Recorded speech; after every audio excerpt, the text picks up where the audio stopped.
Okay.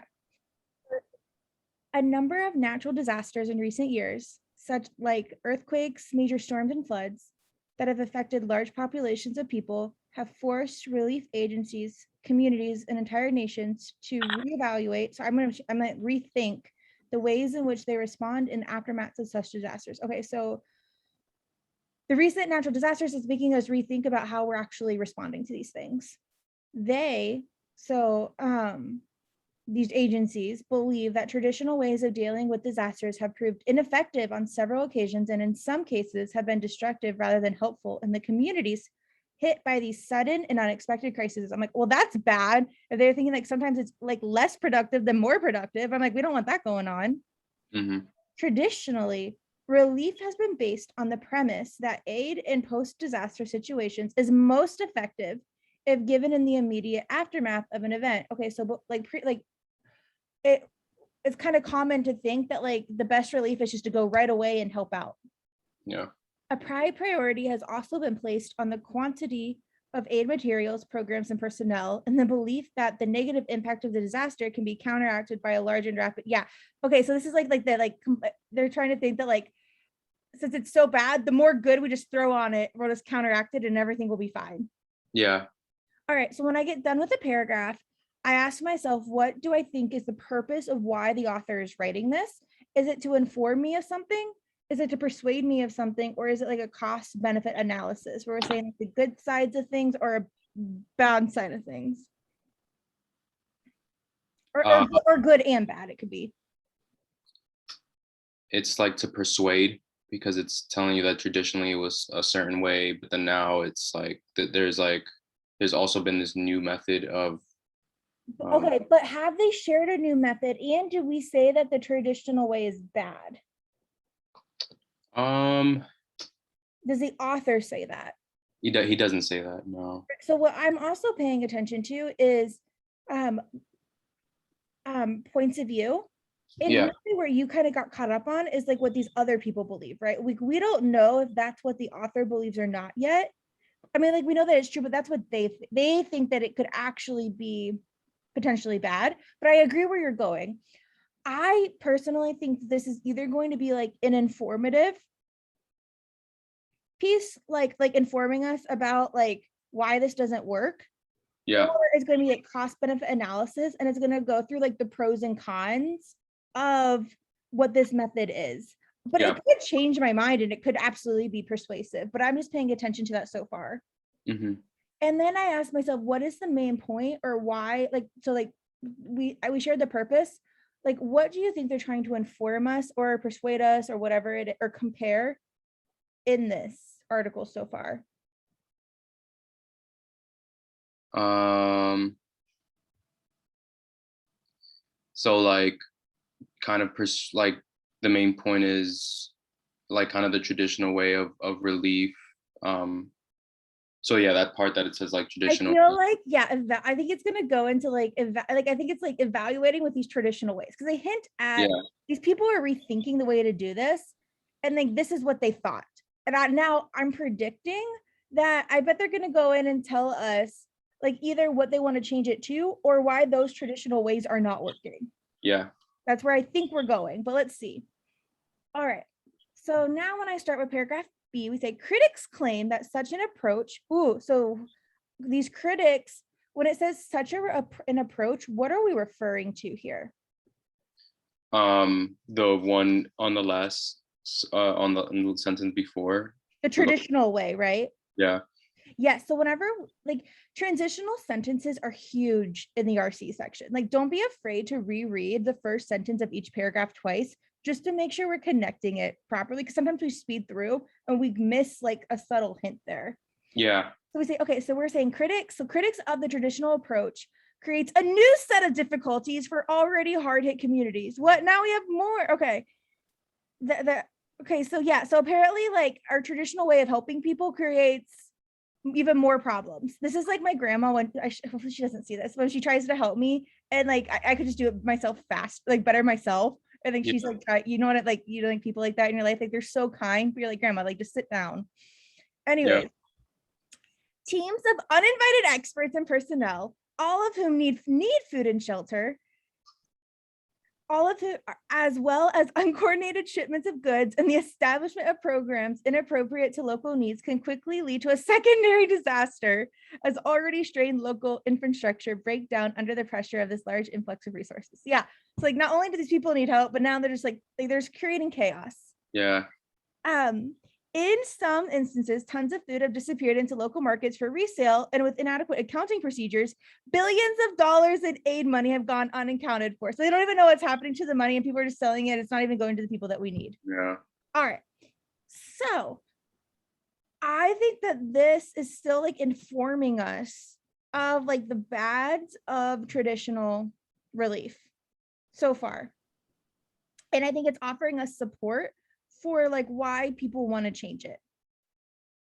Do you agree? Yeah. Awesome.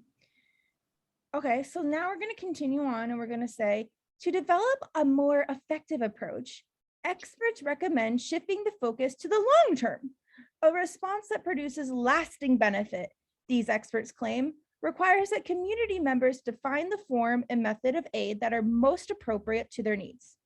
Grassroots dialogue designed to facilitate preparedness should be encouraged in disaster-prone communities long before the onset of a crisis, so that in a disaster's immediate aftermath, relief agencies can rely on members of affected communities to take the lead. Oh, that makes sense. So they have like a disaster plan in place, so when something happens, we know what, like you know what needs to be done. Mm-hmm. The practical effect of this approach is that aid takes the form of a response in the stated desires of, yes. So like rather than people just trying to help, like you're actually being helped in the way that you need to be helped. That's Yeah. cool. All right.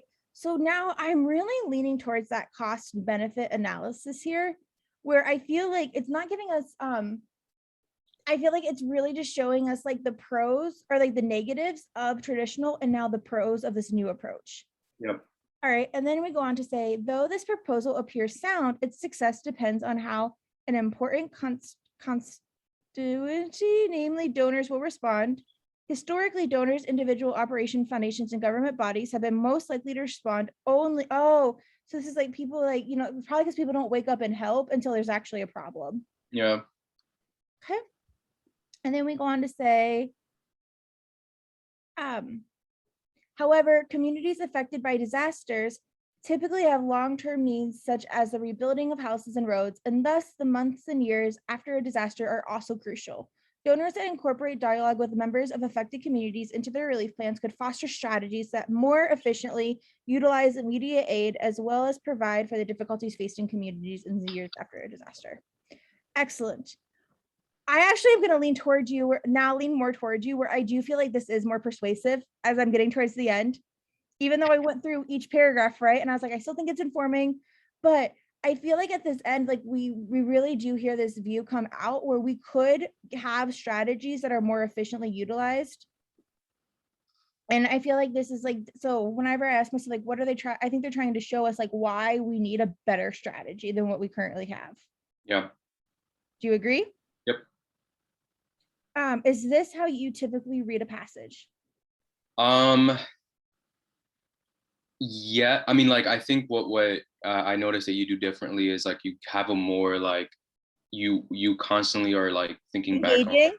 yeah, like what is it trying to like do to me, like what is it, what not to Do sound I crazy. have no? Do I have a reaction to it? I Yeah. force myself to care about this issue, and I Yeah. engage with it. I think a lot of books and stuff tell us that we need to engage with a passage, but they never show us how. Yeah.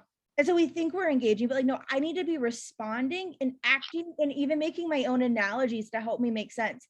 Like, Yeah. and I relate to this. Like, whenever like the fires are happening in California or Katrina's, everybody wants to help, but then there's probably still problems today from Hurricane Katrina that we don't even know about, and they're not getting help, but they probably could still use help. Yeah. Awesome. So I do have another session I have to get to, but do you want to go ahead and try answering these questions and we can go over them next time, or we can do something that, I feel bad stopping halfway, but I do feel like half of the approach of RC truly is reading the passage correctly. Yeah. If anything, and then the other tip that I have quickly, just like thing is, whenever you read the question stems, make predictions before you read the answers. Are you currently doing that?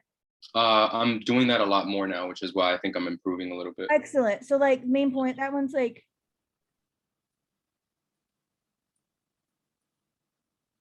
so like here when it says it can be inferred from the passage that the author would be most likely to view a shift towards a more long-term proactive in disaster relief as which of the following.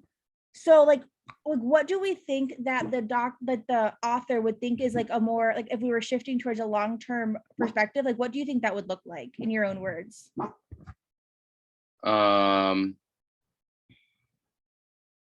It would probably be like, I mean, kind of, I'm thinking back of like his discussion on like bringing in donors and community members and like not just flooding these people with a lot of money, but also Yes. like thinking more of like over time, giving them resources and Or rebuilding. asking them like specifically like what do you need now and like what does the long term, yeah, exactly. So when we Yeah. go through these answer choices, it says a development that would benefit affected communities as well as aid providers who have shared interest in relief efforts that are effective. No, I don't really think that it's necessarily the aid providers. B, a change that would help communities meet their future needs more effectively but would inevitably result in a detrimental. No. No. C, an approach that would enable aid recipients to meet their long-term needs, but which would not address the mismanagement that hampers short. No. D, a movement that while well-intentioned will likely be undermined by the unwillingness. Oh, I like this. Because like the issue was that donors like don't like to help out unless it's like an initial problem. Yeah. And then E says the beginning of a trend in which aid recipients play a major role after a disaster and donors play. No. Beginning of which. Wait. The beginning of a trend in which aid recipients play a major role after a disaster and donors play a minor role, reversing the structure. Well, I don't think it was No. necessarily. No. It didn't really talk about shifting like responsibilities to anyone in particular. Well, I felt like it made it so that the people that were in charge. Well, actually, it did say a shifting the focus, a response.